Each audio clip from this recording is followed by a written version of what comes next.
From American Falls to Malad, we've got the biggest stories in District 5 covered. This is the Southeast Idaho Prepcast with Jordan Kaye. That's right. Welcome into the Southeast Idaho Prepcast, a new venture here at IdahoSports.com. This is going to be your weekly spot for all things District 5 athletics in the state of Idaho. I'm Brandon Bainey, joined by Jordan Kaye. He is a very talented sports writer at the Idaho State Journal in Pocatello. Jordan, thanks for doing this. Thanks for having me. I appreciate it. I'm looking forward to this all year. Yeah, it's going to be so fun covering those District 5 teams. You know, you're based in Pocatello, but there's so many talented teams in and around Southeast Idaho. So it's going to be a lot of fun. I know, I'm excited. Yeah, because it's tough sometimes getting to every team. So I think this will be a different platform where, if I can't hit on something through our coverage, or you can't hit on something through your coverage, that this is kind of the spot where we can, hit on anything that slipped through the cracks. So I'm excited. Yeah, because where you're at the Idaho State Journal, there's certainly a hierarchy in terms of what you're covering. Yeah. I got to imagine Idaho State University is probably at the top of your quote unquote beat, right? Definitely. Yeah. It's Idaho State, you go football, the women's basketball team, men's basketball. A lot of times the city teams get crammed into there, like Highland, Pocatello, Century. And then, everything else is, you try and hit the best you can. So it's a lot. Yeah, that's for sure. That's why it's nice to have somebody else to talk to and bounce things off of as well. So tell us a little bit about yourself. How long have you been working with the Journal in Pocatello? I think I've been here for 10 months now, I would say. Graduated college at Arizona State. Was, covering the Sun Devils, football, basketball, baseball for a couple years in college. And then, I got this job and was like, where's Pocatello at? Loaded up a car and just rolled out. So I'm excited. And that's what being a sports reporter is all about, right? You got to set random alarms for yourself all the time, or you forget to do stuff. So I just, my whole phone is just, crammed with alarm clocks that I just set every day. I've got random stuff to remind me to do stuff. I thought you had a big time scoop or something like Adam Schefter does on ESPN all the time. No, it's an alarm clock for myself. Yeah. not quite as cool. I wish. Yeah. Well, we'll pretend like it was a big breaking news thing. Yes. Yes. 100%. So you went to Arizona State. That's actually a pretty acclaimed journalism school, top 20, right? Yeah. I don't exactly know who ranks these things, but yeah, it's pretty cool. It gave, us a lot of opportunities, which was nice. And it was a fun, team to cover. You had like Bobby Hurley with the basketball team and Herm Edwards with the football team. And so, it really exposed me to, what that's like to be around, big time college athletics. And then I think it kind of just trickles down into everything else. And now it's great because there's, high school athletes are so much easier to get access to. And so to tell their stories is, kind of been awesome because a lot of them are so willing to, and the coaches are so accommodating, especially around here. It's been a pleasure. Yeah, and that's definitely what we want to spotlight here on the Southeast Idaho Prepcast, or some of those stories from those athletes, those coaches at the high school level. Yeah. Yep, exactly. And, there's already been, so many that you can just kind of point to. It seems like there's, a number on every team across the area. Okay, so you mentioned Herm Edwards, the football coach at Arizona State, previously coached the New York Jets in the NFL, and his big famous quote was, "You play to win the game." Did he have any quote? Like, what were some good quotes or good lines that he dropped while you were covering him? He would always say, I'm trying to remember, because I was bored last summer during COVID, and so I was like, I'm gonna do like an oral history on like that rant. And so called up all like these random New York media members who were in the room that day. And then Herm tried to get him on the phone. And so he calls me up one day and was like, "Jordan, this is Herm." And I was like, "Yeah, I know who you are. I've talked to you." But I'm trying to remember. He would always say, if someone did something a different way in practice, he's like, this isn't, right way and the wrong way. My way is the right way, things like that. I'm trying to, he did it much better than I did it there. I heard other people say that he came from a military family. And so like one of his big things was like sweep the corners. Like, if you're, sweeping your room or you're out on your deck, like move the furniture, move your bed, sweep the corners. If you're going to do something, do it right. Make sure you put in the extra time to make sure it's perfect and not do something just, kind of half-heartedly. Those are the two that kind of come to mind. But he would have some where I was just like, he would go on a riff where I was like, what is happening right now?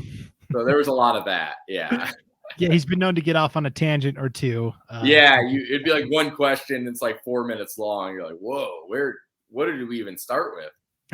Right. That was always fun. So you've been busy in the 10 months you've been working at the Idaho State Journal in Pocatello. Yeah. You've written a lot of great like feature stories that really dive into one player or one particular subject. Do you have a favorite of all the stories you've done so far? Is there one that stands out? I don't know. There's a bunch. I guess the first one was on like the Pocatello running back, Reichen Echohawk, who was a freshman playing up on varsity, and kind of got to talk to his grandpa and his dad, who, have a pretty rich Native American history. So it was really interesting to talk to them about, what the Pocatello Indians mascot, meant to them, what they thought about when they heard it, what were their reactions to, the name change, and, was it the right, move? Then I think there was a lot of controversy around here about it. And I didn't really, I kind of came in right when that began and didn't really care one way or the other or know too much about it. And to hear their side of the story was kind of interesting, just, what that word, or the damage that it does to them. And so that was, I guess, the one I guess I'm most proud of, just because of how interesting it was. And, I guess how it showed the community, like what that does to this specific subset of people who, locals don't often hear from, because it's, such a small minority. Right. It's easy for people like you and me to make an assumption or think something, but until you actually talk to those that are directly affected by it, pretty eye-opening.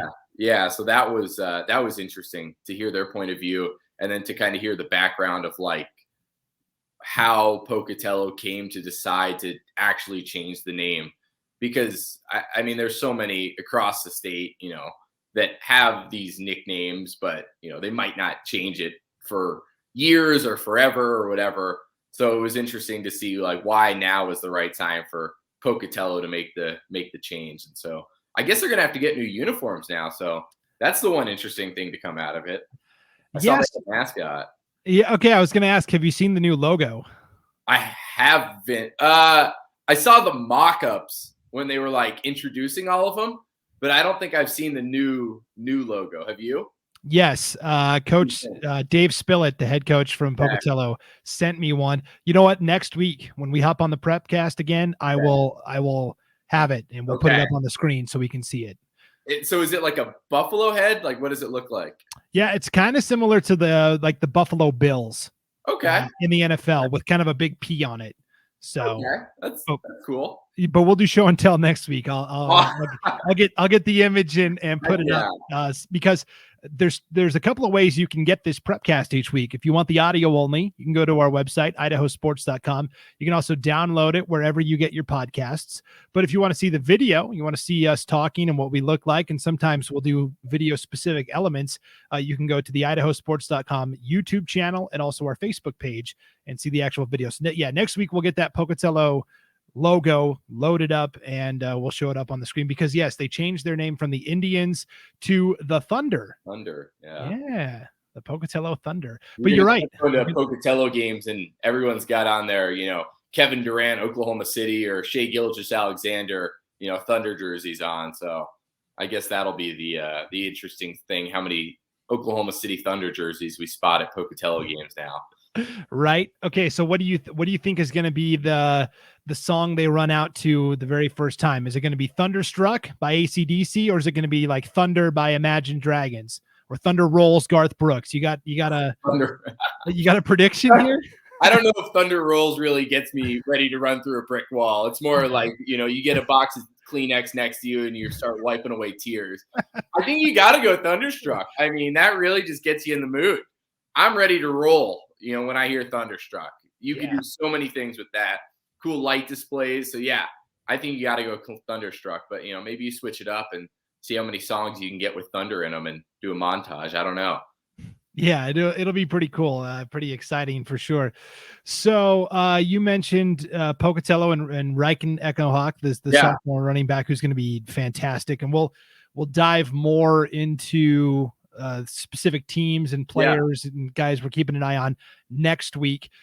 I want to say that a personal favorite of mine, a story that you wrote this past winter, I think it was in January. You spent a day with Gino Mariani, the head football coach from Highland. You spent an NFL Sunday over at his house, and you watched Taysom Hill, New Orleans Saints quarterback, former Highland Ram. I thought that was a really cool article that you wrote.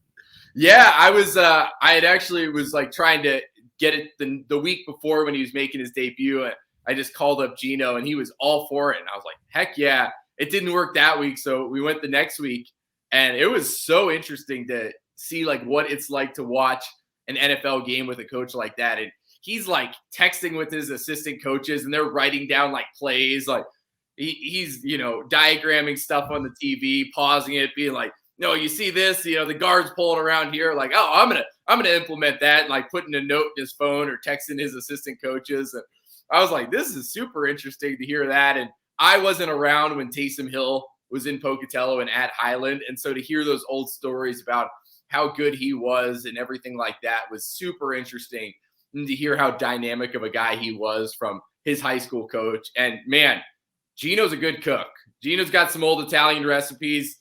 You walk in his house, something was simmering. I don't even remember what it was, but it was delicious. Yeah, I was going to mention, I thought I remembered in the article you were talking about Sunday dinner. Did you actually eat at his house? Yeah. It was incredible. I don't remember what it was, but it was like simmering the whole. I think he started cooking it in the morning, and it was like we waited until after the game. And I don't know, I can't remember what it was, but it was unbelievably good, like just fantastic. And I think it was. I just remember it being really hot, so I had to like blow on it for like 20 minutes, and then I was like, all right, time to start eating.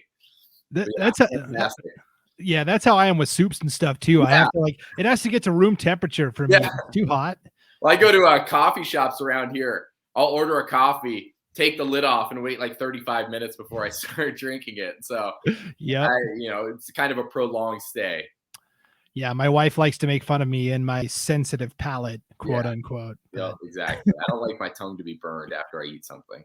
Right. Yeah. Well, if Gino can cook anything like he can coach football, then I'm sure it was a 5-star meal, because I think Gino Mariani has probably forgotten more about football than you or I will ever know. I mean, it's tremendous. It was interesting because I'd watched something and I thought I kind of understood what was happening, but like I'm more of a guy who watches a NFL game on Sunday and just watches the ball, whereas a football coach is watching like the offensive line. And so, I'm over here, my eyes are over here and his are on like the right guard pulling or something like that. I'm like, we're just watching two completely different games. And so that was super interesting. That was so fun. Yeah. Yeah. So let's talk about, is football your favorite sport? What is your favorite sport to cover and to write about? To cover, I think it's football, just because there's more guys on the team. Like, that's my biggest thing. Even right now with like the Idaho State team, I'll make a list of everyone on the roster and, start making notes. And it's a lot easier to find story ideas when there's, 80 guys, or for a high school team, like whatever it is, 60 or something like that, than there is for a basketball team with like 14 or 15 or whatever it may be. So in that respect, I like football a lot. But in the aspect of just covering a game, I kind of enjoy basketball.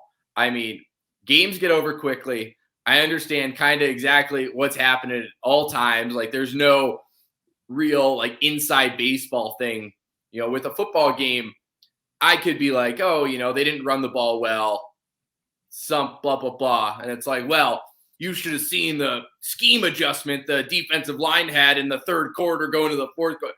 Like something like that, where it's just like I could be completely misguided on my assessment. Whereas basketball, even if, I'm not picking out defensive coverages or understanding when they switch from a zone to a man, like kind of have a good idea of what's happening. And so those are really fun to cover. I like a lot. But I guess the Friday night atmosphere is kind of unmatched. So in that respect, the football is pretty fun. Okay, so if you're just taking in a game or you're watching a game on TV, what's your favorite? Definitely football. Yeah, I mean, except I was a big Suns fan, so watching the NBA playoffs this year, that was enjoyable. But usually it's a football. Sunday night around here, we've me and my roommate have made our neighbors in our apartment complex a little upset on Sunday afternoons, just screaming at the TV for random games we pull up on Red Zone. So yeah, what about you? To call a game, what sport are you going with? Yeah, so to call a game, basketball is the one I'm the best at. Okay. For the simple fact that I am terrible at math. I can't do math at all. And so if I'm doing a football game and Century is at the 17-yard line and they complete a pass up to the 43, I have no idea how many yards that play just went. Yeah. I can't do the math quickly enough to figure it out. Yep. And the worst part I've noticed about football is when you sit next to the guy who's running the scoreboard, like a lot of the times you take what they write down as fact, but like they're just kind of making it up too. Like a lot of the times they're a yard or off or wrong this way, that way. So sometimes you'll be like kind of track your own thing, and then you look up at the scoreboard and what you have is different from what they have. And they think an 8-yard run gets to the 19, but you think that's only a 7-yard run. Yeah. No, that part I guess is the most frustrating, is keeping your own stats when there's no like official word. And then the teams have different stat guys, so their stats are like oftentimes a couple of yards different from what your stats are. And yeah, I can totally, you can't really take a breath during a football game.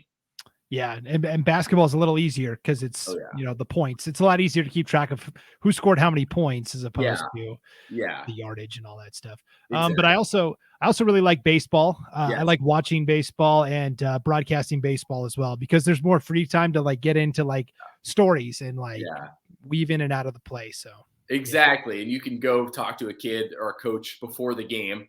And then, during your broadcast, you can intertwine what you just heard from the coach, or, well, I can write a story, most of it, before the game's even over, just with quotes that we got before the game. So yeah, it feels like you can do a lot more during the game than you can in any other sport. So that, I guess that's a good point about baseball. For sure. So you went to Arizona State, and were you born and raised in Arizona as well? Yeah, one of the few. So that was the interesting thing when I moved out here. So I'd never experienced like a winter, I guess. And so like, even though this winter was pretty tame, I actually didn't think it was too bad, but like just things I'd never thought about before. Like, I didn't even know where to buy like a snow scraper for your car. They have them at Costco, apparently, I learned. Like buying jackets, I just had never done that, or boots, or I remember asking football coaches this year, like what socks they get. I had never thought about like thermal socks or wool socks.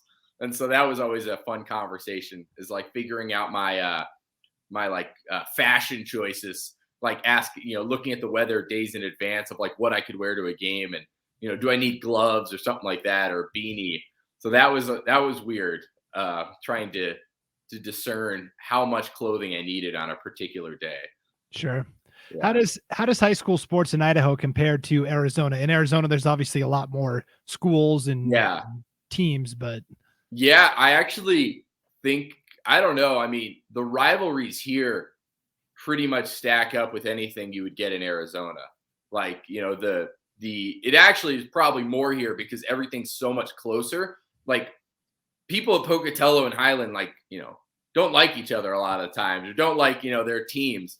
And there's like an actual pride thing where these people are talking about that game or talking about the school like constantly, where that's not a thing you would get in Arizona. People like graduate from high school. Actually, a lot of the people in Arizona, they send their kids to high school they didn't go to. A lot of them are transplants from other states. There's not that my grandpa went here, then my dad went here, then I went here. It's, a first generation student at this high school. So you start to see a lot more school pride out here, which has been a super cool thing to cover and to see. Is like, you go talk to a kid, he understands all the history of that school because his dad went there and maybe set some sort of record or was in some state championship game in the 1980s. That just, I don't know, there's more of a pride out here, which I think is really cool. I guess the difference is in Arizona, a lot of times when you're going to try and cover teams, you look for like the 5-star, 4-star prospects who have Alabama or Ohio State offers or things like that. And that's not as much out here. So that part's different. Is like, I remember when we were in college, we had to go like cover high school games. And so I picked to cover this high school called Pinnacle because I knew Spencer Rattler was on the team, who's now at Oklahoma and, like the Heisman favorite. So like, that was always cool, is like, you could go every week, find, this guy, the Oklahoma commit versus the blah, blah, blah commit. And so that's kind of how you judge high schools there, is you're more oriented or focused on the individual players rather than the teams themselves. So I guess that's the big difference. So Idaho better than Arizona. That's what I heard. I mean, I don't. Well, depending on how you want to judge it, I guess you could maybe get that from that. I don't know. Open to interpretation. Sure, there you go. Well, this is going to be so much fun. Each and every week, the Southeast Idaho Prepcast right here on IdahoSports.com. We're going to be talking about all of the District 5 athletics you could possibly want. And so if you're a District 5 fan or coach or player or parent, just check out every week. Again, a couple of ways to get it. You can go to our website, IdahoSports.com. You can download the podcast wherever you get your podcasts, or you can watch the video on the IdahoSports.com YouTube channel, as well as our Facebook page. Jordan, what do you got going on at the Idaho State Journal right now? What are you working on this week? The Marsh Valley Legion baseball team, they're still playing, right? No, they won. Yes. Oh, yeah. I guess they are still playing. They won state, so they're in regionals. I believe they flew out to Anchorage, Alaska today. So they're going to start playing, I think, on Friday, if I'm right. And so, that'd be a pretty big deal if they could, keep that rolling. And then I've been trying to look. Last night I went through and compiled the whole schedule for every team in the area, and was trying to look at matchups ahead of time and all that stuff. So that part's already interesting. And then we'll start getting out to fall practices next week. What about you? Yeah, so we're, like you said, the schedules, we've got all the football schedules up at IdahoSports.com. Yes, very helpful. Yeah, right. We're still working on soccer and volleyball. Those are so if you're a fan of those sports, just keep checking back every day as we add more and more schedules. We also got the big statewide football previews. We do a preview for every single team in the state of Idaho. And so right now we've got about half in, and we're still uploading those every day as well. So keep checking back to IdahoSports.com for those as well. So definitely busy time of year, right? Yeah, no, I'm trying to track down like 17, and you've got what, 100 and something? For football, there's I think I counted today 136 varsity football teams. Yeah, that's a lot. Yeah, it's just that's a lot of coaches to call. And to a larger point, that's why we are kind of breaking up our podcasts into regionalized, because there's no way one person, I can't cover all 136 teams. So by having experts in every region of the state, it's going to allow us to further spread our coverage as well. So I'm excited. This will be a great way to just have an additional coverage platform that both of us can use. Yep, it's going to be great. Real quick, what's your I know you got a Twitter handle and you're always posting good content there. What's your Twitter handle? I believe it's Jordan Kaye _23. Yeah. Okay. Yes. So we'll have stories coming a good amount of the time. Yeah. Hopefully I'll be posting videos and pictures from previews of all our schools. We're going to try and make it down to as many as I can. Awesome. And then, of course, all the sports content at IdahoStateJournal.com as well. Yep. See all the daily content there. All right.